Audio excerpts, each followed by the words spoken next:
श्री शिवाय नमस्तुभ्यम। हर हर महादेव। दोस्तों, पूज्य गुरु जी ने अभी अपनी कल की शिव महापुराण की कथा मैं सोमवार प्रदोष के दिन किया जाने वाला एक सफेद फूल वाला एक ऐसा विशेष उपाय बताया है जो उन्होंने आज तक अपनी किसी भी कथा में नहीं बताया है। पूज्य गुरु जी ने कहा कि जब आपके हाथ तंग चल रहे हो, जब रुपए पैसे कहीं से प्राप्त ही ना हो पा रहे हो, जीवन में चारों तरफ से सिर्फ और सिर्फ परेशानियां आ गई हो, उनसे बाहर निकलने का कोई रास्ता ना दिखाई दे रहा हो, तो 10 फरवरी 2025 सोमवार प्रदोष के दिन कर लेना एक सफेद फूल वाला यह उपाय। होगी हर मनोकामना पूरी, मिलेगी सभी दोषों से मुक्ति, इतना धन आएगा कि संभाले नहीं संभलेगा। माता लक्ष्मी जी और महादेव जी के आशीर्वाद से पूरे साल धन बरसता रहेगा। दोस्तों, जैसा कि आप सभी लोग जानते हैं कि 10 फरवरी 2025 यानी सोमवार को पड़ रही है माघ महीने की प्रदोष तिथि, और इस बार का प्रदोष व्रत 2 दिन पड़ रहा है। और दोस्तों, यह वह तिथि है जो माघ महीने में पड़ने वाली सबसे बड़ी और माघ महीने की पहली प्रदोष तिथि है, क्योंकि यह सोमवार के दिन पड़ रही है। और हमारे हिंदू धर्म में इसका बहुत ही बड़ा और विशेष महत्व होता है। पूज्य गुरु जी ने कहा है कि अगर कभी भी मौका लग जाए और माघ महीने की प्रदोष तिथि सोमवार को पड़ जाए, तो आप लोगों को सिर्फ और सिर्फ एक सफेद फूल वाला उपाय तो अवश्य ही करना चाहिए, क्योंकि इन दोनों तिथियों का संयोग बहुत ही कम आता है। इसी के साथ दोस्तों, गुरु जी ने कहा है कि जब भी माघ महीने की प्रदोष पड़े तो आप लोगों को सिर्फ और सिर्फ एक सफेद फूल वाला उपाय तो अवश्य करना चाहिए। यह उपाय इतना खास है कि अगर आपने सही मुहूर्त पर सही क्रिया अनुसार एक सफेद फूल वाला उपाय कर लिया, जो प्राचीन काल के समय का महा उपाय है, तो मान के चलिए दोस्तों, महादेव जी के आशीर्वाद से आपके जीवन का कितना ही बड़ा दुख हो, उससे आपको मुक्ति मिल जाएगी।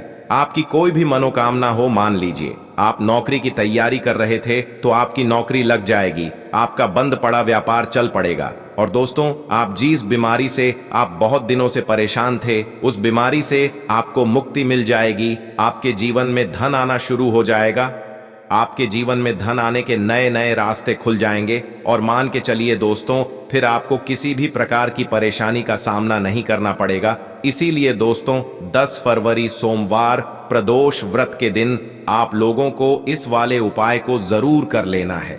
भले ही आपने पूरे साल भर इस उपाय को ना किया हो, पर अगर आपने इस माघ महीने में पड़ने वाली प्रदोष के दिन अगर इस वाले उपाय को कर लिया, तो आपको इस उपाय को करने का वह फल मिलेगा जिसकी आपने कभी कल्पना भी नहीं करी होगी। इसीलिए आप लोग इस एक सफेद फूल वाले उपाय को एक बार जरूर कर लेना, ताकि आप लोगों के हाथ से यह मौका ना जा सके और आपको इस उपाय को करने का फल मिल सके।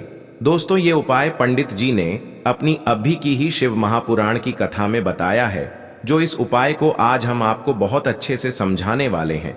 इस वीडियो को देखने के बाद इस उपाय को समझने के लिए आपको कोई और वीडियो को देखने की जरूरत नहीं पड़ेगी। तो दोस्तों, इस उपाय को आपको कैसे करना है, कब करना है, कहां पर करना है, और उपाय को करते समय आपको किन किन गलतियों को नहीं करना है और आपको किन किन बातों का ध्यान रखना है, यह सारी जानकारी हम आपको इस वीडियो में देंगे।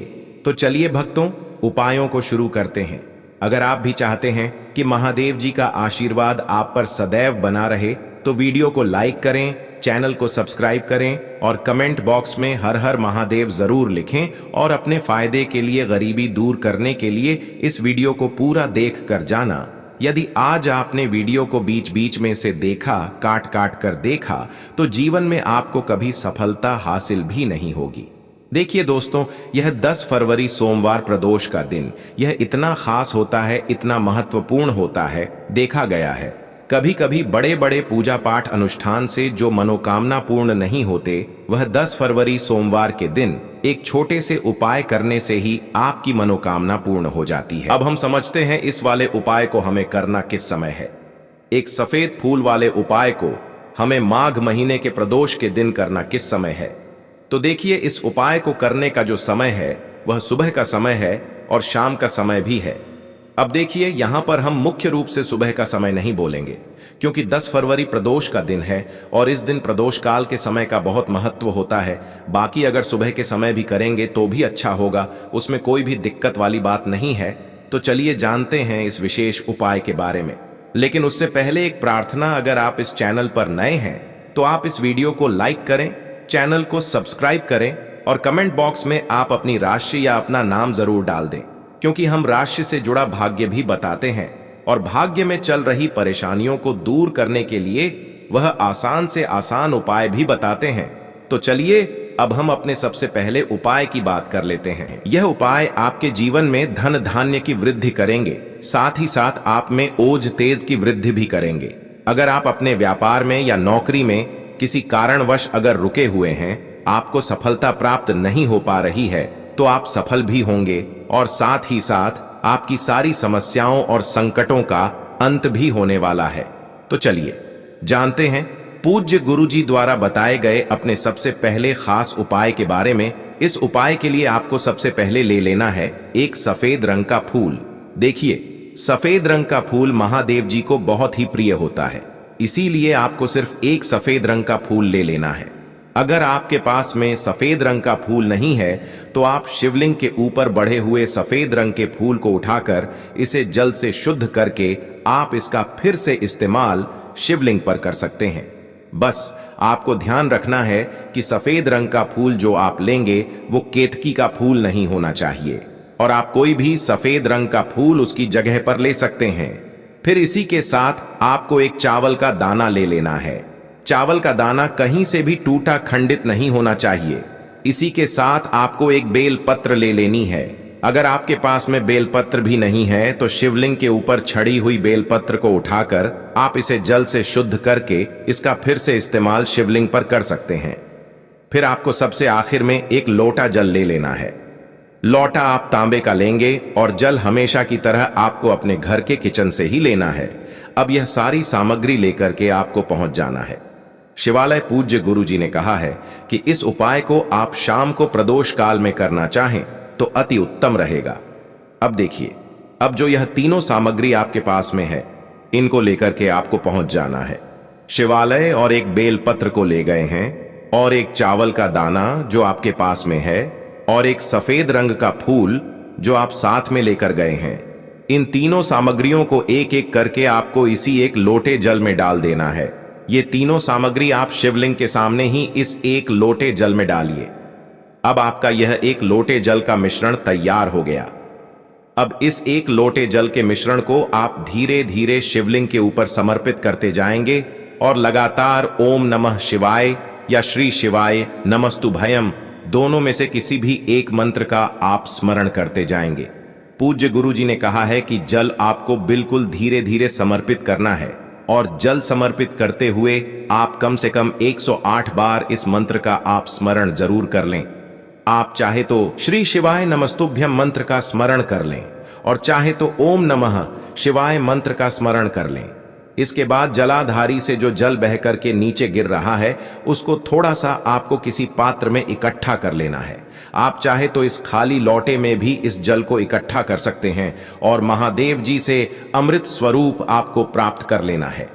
देखिए, महादेव जी से आपको बोल देना है कि हे मेरे महादेव, मेरे व्यापार में घाटा हो रहा है, मेरे जीवन में किसी भी प्रकार की सफलता मुझे प्राप्त नहीं हो पा रही है, धन धान की लगातार समस्या बनी रहती है, नौकरी सही से नहीं चल रही है, कुछ ना कुछ जीवन में परेशानियां लगातार बनी हुई हैं।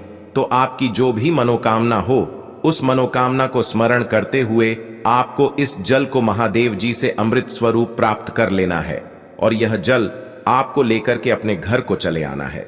अब अगर आपके घर में लड़ाई झगड़ा बहुत होता है तो आप इस जल का आचमन अपने पूरे घर के प्रत्येक कोने में कर दीजिए, यानी कि इस जल का छिड़काव आपके घर के प्रत्येक कोने में आपको कर देना है। बस आपको किसी भी अशुद्ध जगह पर इस जल का छिड़काव नहीं करना है और घर के हर कोने में इस जल का आपको छिड़काव कर देना है। साथ ही साथ आप थोड़ा सा आचमन खुद कर लीजिएगा और घर के अन्य सदस्यों को भी इस जल का आपको आचमन करवा देना है। फिर इसी के साथ अगर आप अपने व्यापार में सफलता को प्राप्त करना चाहते हैं या फिर नौकरी में सफलता को प्राप्त करना चाहते हैं तो आप जिस भी जगह या फिर अगर आपके व्यापार में घाटा हो रहा है तो आप इस जल का अपने व्यापार वाली जगह पर इसका छिड़काव भी कर देंगे। फिर आपके जीवन में किसी भी प्रकार की अगर समस्या है तो आप इस जल का आचमन खुद कर लेंगे। पूज्य गुरुजी ने कहा है कि जो भी इस जल का छिड़काव अपने घर में कर लेता है या स्वयं आचमन कर लेता है तो उसके जीवन की बड़ी से बड़ी मनोकामना भी महादेव जी की कृपा से बहुत ही जल्द से जल्द परिपूर्ण हो जाती है। अब जानते हैं पूज्य गुरु जी द्वारा बताए गए अपने दूसरे खास उपाय के बारे में। देखिए, ये उपाय भी आपके जीवन में संकटों को प्राप्त करके धन, व्यापार, नौकरी, इन सबको अच्छी तरीके से चलाने के लिए इस उपाय को आपको जरूर करना चाहिए। इस उपाय के लिए सिर्फ और सिर्फ आपको एक दीपक ले लेना है। दीपक आप चाहे तो मिट्टी का ले सकते हैं या फिर अपने घर पर शुद्ध आटा माड़ करके उसका दीपक आप तैयार कर सकते हैं। इस दीपक में आपको लंबी रुए की बत्ती का प्रयोग करना है।